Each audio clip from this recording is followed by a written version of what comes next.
ہمارے دو دشمن ہیں جو ہمیں جادہ مستقیم سے ہٹانے کے لیے دن رات کوشاں ہیں، ایک نفس اور دوسرا شیطان۔ اب دو دشمنوں کے نرغے میں اکیلی جان ہے۔ اب نفس شیطان سے بھی بڑا دشمن۔ ہم تو یہ کہہ دیتے ہیں کہ شیطان نے ہمیں ورغلایا، لیکن جب شیطان خود ورغلایا گیا تو اس وقت کوئی دوسرا شیطان تو تھا نہیں، شیطان کو شیطان بنانے والا نفس تھا۔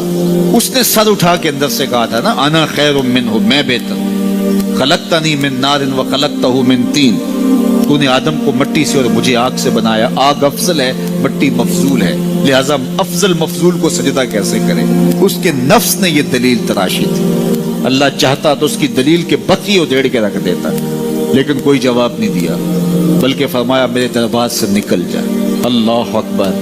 تو شیطان کو جو دلیل سکھائی اس کے نفس نے سکھائی۔ تو شیطان اور نفس دو بڑے دشمن، یہ دونوں ہمارے ساتھ لگے۔ لیکن اللہ کا کرم یہ ہوا، اذا جاء رمضان سلسلۃ الشیاطین، جب ماہ سیام آیا شیاطین جکڑ دیے گئے۔ آج یہ مسجدوں کے در کشادہ ہو گئے، پھاٹک کھل گئے، لوگوں کا ہجوم یہ شیطان کے بن جانے کی وجہ سے۔ لیکن اس کے باوجود مہنگائی ہے، اس کے باوجود جو ہے وہ ذخیرہ اندوزی ہے، اس کے باوجود نظر کی بدکاریاں ہیں، خیالوں کی آوارگیاں ہیں، کم تولا جا رہا ہے، کم ناپا جا رہا ہے، اور بہت سارے گناہ بھی موجود ہیں۔ تو جب شیطان بند گیا تو یہ گناہ کیوں ہیں؟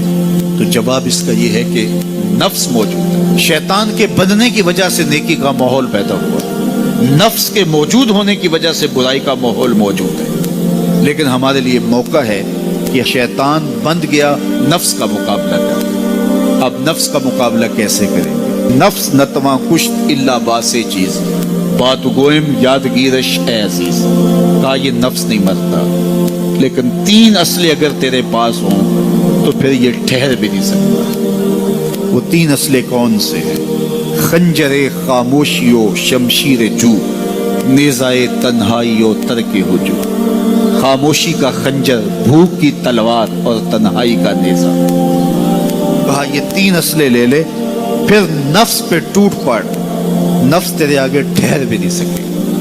تو خاموشی سے نفس کا مقابلہ کیا جا سکتا۔ میرے حضور نے فرمایا من صمت نجا، جس نے خاموشی اختیار کی وہ نجات پائے۔ وشمشیر جو، شیخ فرماتے ہیں دوسری بات بھوک کی تلوار، نفس کا سر کاٹنے کے لیے بھوک کی تلوار چاہیے، چونکہ انسان کی خواہشات نفس بھوک سے کمزور ہوتی۔ میرے اور آپ کے آقا و مولا نے ارشاد فرمایا، اے جوانوں کے گروہ، تم میں سے اگر کوئی نکاح کرنے کی طاقت رکھتا ہے تو وہ دیر نہ کرے، فوراً نکاح کر لے۔ یہ نظر اور پارسائی کا محافظ ہے، یہ تمہاری عصمت کے جوہر کو لٹنے نہیں دے گا، تمہاری عزت، تمہاری آبرو، تمہاری پارسائی کا محافظ بن جائے گا نکاح۔ اور اگر تم میں نکاح کرنے کی فی الحال طاقت نہیں ہے، تمہارے حالات ایسے نہیں ہیں، تو فرمایا کہ فعلیہ بالصوم، تو کثرت کے ساتھ روزے رکھو، فإنہ لہ وجاء، اس لیے کہ یہ قاطع شہوات۔ تو بھوک سے نفس کی تہذیب ہوتی ہے، بھوک سے خواہشات نفس مٹتے ہیں، آرزویں کم ہوتی ہیں۔ اس لیے ہمیں بالخصوص جوانی کی عمر کے اندر نوجوانوں کو کثرت کے ساتھ روزے رکھنے کی تلقین کرنی چاہیے، تاکہ وہ اپنی اس عمر کو، اپنی جوانی کو کہیں غلیظ نہ کر بیٹھیں، اور اپنی جوانی کے تقدس کو، عصمت کے جوہر کو کہیں برباد نہ کر بیٹھے۔ یہ سب سے قیمتی سرمایہ ہے کسی شخص کا کہ اس کی عصمت کا جوہر پاکیزہ رہے۔ اگر یہ جوہر لٹ گیا تو پھر اس کے باطن کا چہرہ مسخ ہو گیا، اس کے اندر کی دنیا لٹ گئی، اس کے پلے کچھ نہ رہا اگر اس کی عصمت ہی محفوظ نہ رہی۔ تو عصمت کی حفاظت کے لیے کثرت کے ساتھ روزے رکھنے کی تلقین کی گئی۔ تو کہا کثرت کے ساتھ روزے رکھو، یہ تمہارے لیے قاطع شہوات ہوں گے اور تمہارے نفس کی تہذیب کا ایک مؤثر ذریعہ ہوں گے۔ اور تیسری چیز ارشاد فرمائی، خنجر خاموشی و شمشیر جو، نیزائے تنہائی و ترک ہجو، تنہائی کا نیزہ۔